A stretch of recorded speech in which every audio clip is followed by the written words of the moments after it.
मुल्क की foreign policy के लिए एक इशू बन गया है, अपॉलॉजीज हो रही हैं। डॉक्टर साहब, ये मालदीव छोटा सा मुल्क है, कई लोग कहते हैं जी पाकिस्तान भी इंडिया के खिलाफ है, नेपाल में भी मसले हैं, बांग्लादेश में भी मसले हैं, मालदीव में भी मसले हैं। ये मालदीव में क्या इसकी गड़बड़ आप कैसे नजर आती है आपको डॉक्टर साहब? चीमा साहब, मैं ओरिजिनली जब बात करता हूं, मेरा ओरिजिनली एनालिसिस जो है उसको कहा जा सकता है कि झटका एनालिसिस है। अब वो झटका एनालिसिस ये है, ये जिन मुल्कों की हम बात कर रहे हैं, मैं इस पर तफसील, जिनमें आपने पाकिस्तान, नेपाल, बर्मा, मालदीव, मॉरिशस, यहां पे क्या हो रहा है? यहां पे चाइना रिश्वत के पैसे फेंक रहा है और वहां की एस्टेब्लिशमेंट जो है लूट रही है, जिस तरह पाकिस्तान लूट रहा है। जिस तरह आपने 150 पिज्जा बना लिया अमेरिका में, जाहिर वो उन्होंने भी तो पिज्जे बनाने हैं ना। तो इस वक्त इन सारे कंट्रीज के अंदर वारदात डाल रहा है चाइना, गुर्दे लिखवा रहा है लोगों के। ये टोटली वाकया थी। मैं बताना चाहूंगा हुआ वहां पे क्या है क्या मालदीव चीज क्या है। ये कब डच कॉलोनी था, फिर ब्रिटिशों ने ले लिया, फिर उनको कोई पता नहीं क्या हो रहा है। वो जो नए प्रेसिडेंट मोहम्मद मोइज साहब आए हैं, एक हफ्ते के टूर पे वो चले गए चाइना। मोदी साहब को वो दुबई में मिले साइड लाइंस पर। लेकिन मैं बताना चाहूंगा मसला ये क्या हुआ, 3 लौंडे लपाड़े हैं ट्विटर के, 20-20 साल के बच्चे हैं, पता नहीं उनको वजारतें किस तरह, वजारत क्या है, वजारतें भी खैर कहते हैं यंग अफेयर कोई उनकी मिनिस्ट्री है, उनके वो 3 लौंडे लपाड़े हैं। और दूसरा यहां बताना चाहूंगा चीमा साहब, देखें कि ट्वीट कर क्या रहा है। ट्विटर बड़ी जालिम गेम है। आपकी एक पूरी पॉलिटिकल पार्टी है, उसका हल्का ही कोई नहीं है, सिर्फ ऑनलाइन पार्टी है। मुर्शिद पाक की जो पार्टी है ऑनलाइन पार्टी है। जिस तरह एक कभी खारियां के अंदर पार्टी थी, उसका नाम था पोखकड पार्टी, ये बिल्कुल इसी तरह की उसी की पैरेलल पार्टी है।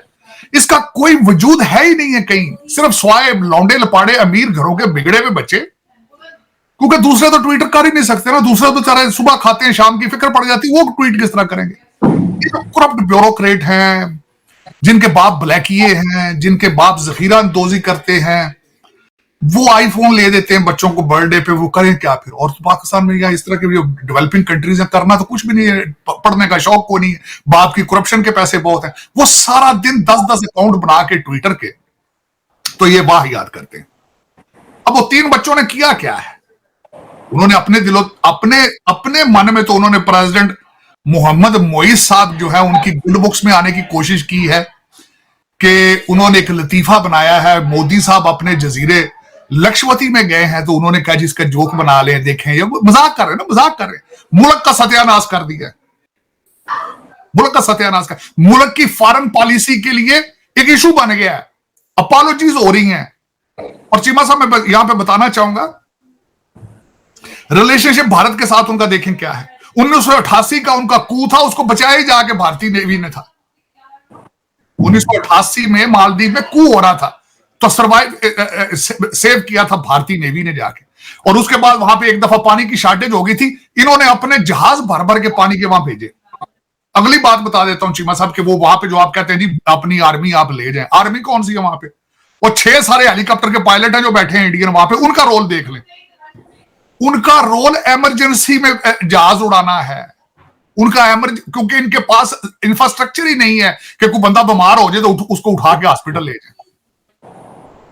उनका जो चंद लोग हैं भारतीय फौज के, उनका या ट्रेनिंग है या इमरजेंसी उनको सर्विसेज प्रोवाइड करना है। लेकिन देखें आप वो जो 3 लौंडे लपाड़े हैं, मरियम शैवना और मलीशा शरीफ है, एक भाई का नाम है हसन जी खान है, एक माजिद साहब है, पता नहीं क्या क्या है, क्या उन्होंने ये ड्रामा किया है। लेकिन देखें कि किस तरीके से ये लौंडा लपाड़ा, ये जो नई रेस है, इंटरनेशनल डिफेम का ये बायस बन जाते हैं मुल्कों के लिए। देखें एक बहुत बड़ा लम्हा फिक्री है, बड़ी इसमें बहुत बड़ा सबक है अगर देखा जाए। और तीसरा सबक यह है कि मोहम्मद मोइज साहब, प्रेसिडेंट साहब, आप चाइना का प्रोजेक्ट कर रहे हैं वहां पे, आप सारा कुछ ठीक है, बहुत अच्छा कर रहे हैं आप, लेकिन बच्चों के इंटरव्यू ले लेते इनको ये मिनिस्ट्रियां पकड़ाने से पहले, इनसे किसी कागज के ऊपर साइन करा लेते, इनको एक दिन का कोई एथिक्स का कोर्स करा देते कि तुमने नेशनल इस तरह शर्मिंदगी नहीं बनाई। अब वो बन गई है, तीनों को सस्पेंड किया गया है, मेरे ख्याल में पता नहीं निकाला या नहीं निकाला उन्होंने। लेकिन चीमा साहब वहां पे दर हकीकत जो उन्होंने इस तरह के रिमार्क्स दिए हैं, उसके पीछे और कई चीजें मैंने रिसर्च की। टूरिज्म जो उनका है, जो गोरा जाता है वहां पे वो $2500 स्पेंड करता है, जो भारतीय वहां जाता है $750 स्पेंड करता है। इसलिए वो कहते हैं जी कि हमें इंडियन टूरिस्ट जो है वो भी खैर उनको है तो वो ठीक है, लेकिन वो इतना उसको वो they think is not important for us. अब करना क्या चाहिए था मेरी नजर में? भारत को क्या करना चाहिए था? भारत को इग्नोर करना चाहिए था, क्योंकि एक तो मालदीव का इतना स्टैचर ही नहीं है कि उसको रिस्पॉन्ड प्रॉपरली किया जाता। एक दूसरा, इनको मेरे ख्याल में करना यह चाहिए था, इनको कहें ठीक है जी, हमारे जो आर्मी के लोग हमारे पायलट हैं वापस मंगा लेते हैं, आप अपने रख लें, और फिर देखेंगे कि वहां पे इंटरनेशनल टूरिज्म किस तरह आता है। जब उनको पता हो, टूरिस्टों को पता हो, खासकर वेस्टर्न जो है, कि हमें वहां हार्ट अटैक हो जाए या कोई इस तरह की आफत आ जाए तो उड़ा के वहां से निकालेगा कौन? तो ये मेरा मकसद है, मेरे ख्याल में इंडिया को चाहिए। इस वक्त हो क्या रहा है कि they are totally going into the camp of Turkey and China, जो नई वहां पे गवर्नमेंट आई है। और ये बीमारी यहां पे ही नहीं है, मॉरिशस में भी इस तरह ही हो रहा है। नेपाल के अंदर भी चाइना जो है वो बड़ा खुल के पैसे फेंक रहा है और नेपाली अयाशी कर रहे हैं, इसमें कोई शक नहीं है। वहां पॉलिटिकल पार्टीज को वो बड़ा फंड कर रहे हैं। वहां पे जो गोरखे आके इंडियन आर्मी को ज्वाइन करते थे, और इस वक्त Nepalese are playing in the hands of India, China as well. China फिर आपको पता है ना कि वो मसल फ्लेक्स करता है, और उनका ये तरीका वारदात है कि कौम के गुर्दे लिखवा के उनको श्रीलंका बना देता है। वो आप श्रीलंका की मिसाल आपके सामने। पाकिस्तान तो खैर इनके हालात इन्हें क्या कर लेंगे, सी पैक की सड़कें उठा के तो नहीं जा सकते ना चाइना वापस। वैसे अगर उनका बस चले तो ले जाए वापस अपनी वो सड़कें उठा के, लेकिन वहां तो फिर बन चुकी हैं। मेरा एक दोस्त है वाशिंगटन डीसी में, उसने कहा था कि भाई, मैंने उसको कहा यार देखें ये पाकिस्तान जो है ये श्रीलंका ना बन जाए। उसने कहा नहीं, ये कभी नहीं बन सकता। मैंने कहा वो कैसे? उन्होंने कहा वो जो पैसा पाकिस्तानियों ने चाइना से लिया है वो पाकिस्तान में तो है ही नहीं है। वो पैसा सारा तो पड़ा लंदन में, और मकान बने, फ्लैट सारे दुबई में। उनको रिपोजेस किस तरह करेंगे? देखे ना, ग्वादर रख लेंगे तो मेरे पाकिस्तानी ब्यूरोक्रेसी का क्या फर्क पड़ेगा? कहता रख लो, हमारी तरफ से पूरा बलूचिस्तान ले लो, उनके सेहत पे क्या असर है? देखे ना, रिपोजेस करेंगे ना, वो आके कहेंगे जी अच्छा बिजली बंद कर देंगे तो अपने प्लांट ले जाएंगे। आपके तो सारे लंदन बैठे हैं, आपको क्या फर्क पड़ता है? मैंने E7 आपके शहर इस्लामाबाद में देखा, जब बिजली जाती थी लोगों ने 2-2 जनरेटर रखे हैं चौई साहब, जिसमें 50-50 हजार रुपए का डीजल एक दिन में जलता है। तो आपके, क्योंकि आपने बेसमेंटों में इस्लामाबाद के अंदर डॉलर और पाउंड इतने आपने रख लिए हैं, यू डोंट केयर। मैंने आपको कई दफा कहा था, आप इस्लामाबाद, कराची, लाहौर में अगर रेस्टोरेंट के ऊपर अगर रोटी $5 की हो जाए किसी तंदूर पर, यकीन करें किसी के माथे पर बल नहीं होगा। वजह यह है कि आपने पिछले 30 साल से इस तरीके से दुनिया को बेवकूफ बनाया है, इतना डॉलर और पाउंड इकट्ठा किया है। दुनिया, मेरा मतलब दुनिया को नहीं पता। अभी आपने पिछले दिनों जब आपके आर्मी चीफ साहब ने जो नई आपके आए हैं, आपको याद होगा जब डॉलर को कंट्रोल करने की कोशिश की, छापे मारे गए, तो ट्रक ले जाके लोड करनी पड़ी करेंसी आपको। इस्लामाबाद के एक मकान पर F6 में जब गया था, 2 दिन ट्रक अनलोड करते रहे करेंसी। तो चीमा साहब, आप दर हकीकत आपकी सेहत पे तो कोई असर नहीं है। आप तो, चाइना आपका कुछ नहीं बिगाड़ सकता। आपको तो बड़ी चीज ही है, कुछ चीज जो है वो पड़े तो शायद कुछ हो, बिगड़े आपका। और दूसरा बिगड़ना भी किन का है? जो 23 करोड़ पाकिस्तानी बैठे हैं लेबर कैंप में, उनका ही बिगड़ेगा। दूसरे लोग तो 1 वे टिकट अपनी जेब में रखते हैं, जो सिर्फ कैरी ऑन लगेज के साथ लंदन से लैंड करते हैं, वो फौरन फ्लाई कर देंगे वापस। और मजे की बात यह है कि उनको कैरी ऑन भी क्या होना, प्राइवेट जहाज होते हैं। आजकल तो रवाज ही पाकिस्तान में प्राइवेट जहाजों में बोरियां डॉलरों की भर के निकलने का रवाज है।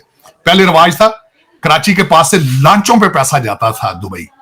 अब हर लौंडे लपाड़े के पास अपना जहाज है, हर लौंडे लपाड़े। तो अब पता है आपको, आपकी सारी एजेंसियों को पता है, आपकी एजेंसियां इन्वॉल्व हैं इस चीज में। मैं दुख के साथ कहता हूं, एक ऐसा मुल्क बनाया गया 14 अगस्त 1947 in the name of Islam, only religion on the planet, लेकिन दुनिया का करप्ट तरीन कंट्री है। खुदा रहा, या तो नाम चेंज करें आप इसका, तो या फिर ये कहना बंद कर दें कि इस्लाम के नाम पर बना था। आप इस्लाम के नाम को बदनाम कर रहे हैं। बदनाम कर रहे हैं आप इस्लाम। अगर ये इस्लाम का चेहरा है और इस तरह इस्लाम के नाम पर एक मुल्क बना के आप उस मुल्क को जलीलो ख्वार कर रहे हैं, तो ये इस्लाम के नाम के ऊपर धब्बा है। आप ये आपको चाहिए इसको रोके। दूसरा, उसमें चीमा साहब आज जो मैं एक और चीज बात कर रहा, दूसरा मालदीव क्या कर रहा है, उसकी पाकिस्तान के साथ बहुत सिमिलैरिटीज हैं। जिस तरह आप 76 साल से अपने लोकेशन को बेच रहे हैं, मालदीव भी अपनी लोकेशन को बेच रहा है, उसकी लोकेशन है इंडियन ओशन के ऊपर, साउथ वेस्ट साइड पर है इंडिया के। उन्हें पता है कि हमने इंडिया को मिल्क करना है या चाइना को मिल्क करना है, उन्हें भी पता चल गया, बड़े तेज ने। डॉलर और पाउंड की जो है इसकी जो कशिश है इंसान को बहुत इंटेलिजेंट बना देती है। तो वो भी बड़ी खूबसूरती के सब अपनी लोकेशन बेचने के चक्कर में है और बेच रहे हैं। और मेरे ख्याल में जो मेरा मशवरा होगा कि भारत को चाहिए कि इस ट्रैप में ना जाए, let China do it if they want to do it. उसकी वजह यह है कि आप जहां जा रहे हैं, मैं उसके बारे में बताना चाहूंगा, आप जहां जा रहे हैं आप वहीं रहें, आप पहले ही पहुंच चुके हैं वहां पे। अब वो कहां पहुंच चुके हैं चीमा साहब, वो भी बताना चाहता हूं। सर, अमेरिका के 3 जहाज हैं रेड सी में, भारत के 4 जहाज हैं वहां पे। मालदीव के बजाय भारत के ही लक्षद्वीप और अंडमान जैसे द्वीप समूह घूमने के समर्थन में अब अमिताभ बच्चन ने भी ट्वीट किया है। उनका पोस्ट दरअसल क्रिकेटर वीरेंद्र सहवाग के ट्वीट के जवाब में है। इसमें वीरेंद्र ने मालदीव के मंत्रियों के घटिया कमेंट्स को आपदा में अवसर बताया था। अमिताभ बच्चन ने लिखा है कि हम आत्मनिर्भर हैं, हमारी आत्मनिर्भरता पर आंच मत डालिए। अमिताभ बच्चन के ट्वीट के कमेंट सेक्शन में कई लोगों ने भारत में घूमने के लिए खूबसूरत जगहों की तस्वीरें शेयर करके मालदीव का विरोध किया है। वहीं पर अमिताभ बच्चन बोले कि ये सही मौका है। उन्होंने अपने ट्वीट में लिखा, बीरूबाजी ये सही मौका है, हमारी खुद की धरती सबसे अच्छी है। मैं लक्षद्वीप और अंडमान गया हूँ, बेहद खूबसूरत लोकेशंस हैं, खूबसूरत पानी से भरे बीच और अंडर वाटर एक्सपीरियंस तो गजब का है। हम भारत हैं, हम आत्मनिर्भर हैं, हमारी आत्मनिर्भरता पर आंच मत डालिए। लोग इस पोस्ट पर कई कमेंट्स कर रहे हैं। एक ने लिखा है कि बच्चन साहब भी मैदान में आ गए हैं, और एक ने लिखा कि अब लक्षद्वीप में लाइन लग जाएगी। वहीं पर वीरेंद्र सहवाग ने भी इसे बढ़िया अवसर माना है, और उन्होंने साथ में ये भी लिखा है कि उडुपी के खूबसूरत बीचेस हैं, पौंडी का पैराडाइज बीच हो, अंडमान के नील और हैवलॉक है, या हमारे देश भर के खूबसूरत बीच। भारत में ऐसी कई जगहें हैं जहां लोग नहीं गए और जिनको इंफ्रास्ट्रक्चर सपोर्ट की काफ़ी ज़रूरत है।